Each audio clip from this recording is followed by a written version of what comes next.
Hello everybody. Today I'm going to be talking about renal calculi. Many of you are more familiar with the term kidney stones. They are also sometimes called urinary stones. Before we get into what they are, let's review some terminology. Renal refers to the kidneys and calculi refers to stone. Calculi is actually the plural form of the word.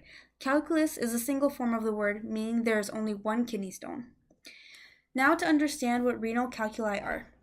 They are stones of different sizes that form in either one or both kidneys. It is possible for a kidney to have more than one stone developing in it at a time.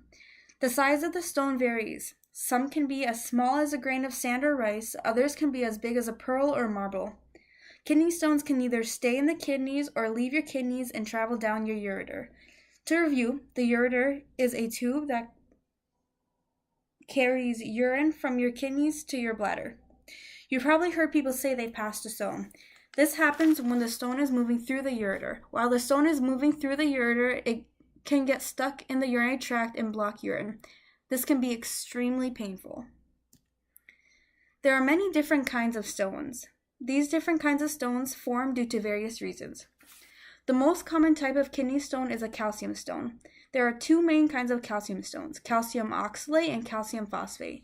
These kinds of stones often form because of excess consumption of calcium. Next, we have struvite stones. They aren't a very common type of stone. They're mainly caused by constant infections of the urinary tract. These stones are larger in size and have branches, as seen in the photo. Uric acid stones are more common. These develop because of dehydration. Being overweight and eating a lot of animal protein can contribute to these stones occurring. Finally, we have cystine stones. These stones are genetically linked. People who inherit disorder in which the kidneys fail to reabsorb cystine from the urine are more prone to develop these. Although different stones can form, these are the most common. Kidney stones often present themselves with obvious symptoms that include severe lower back pain and side pain due to the stone moving, constant stomach aches, blood in the urine, this is a huge one, and nausea and vomiting. The nausea is common when the stone is blocking urine from going down to the bladder. Smelly or cloudy urine is also something to watch out for. Kidney stones can be found in several ways. I'm sure you guys are fairly familiar with what ultrasounds and x-rays are, but let's talk about what CT scans and urinalysis tests are. A CT scan is a test in which x-rays and computer technology is used to create advanced images of the urinary tract. A urinalysis, on the other hand, is a lab test. This happens when healthcare providers test your urine. It shows if there's blood in the urine as well as other minerals.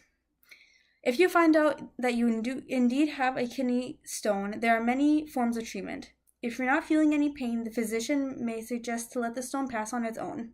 Different medicine can also be prescribed to help break down the stone. Shockwave lithotroscopy is the most common. This is when doctors aim strong energy sound waves at the stone to break it down. Sometimes open surgery is needed to remove the stone. Many other forms of treatment are available. It depends on personal preference as well as doctor recommendations. There are many things that we can do in order to lessen our risks of getting kidney stones.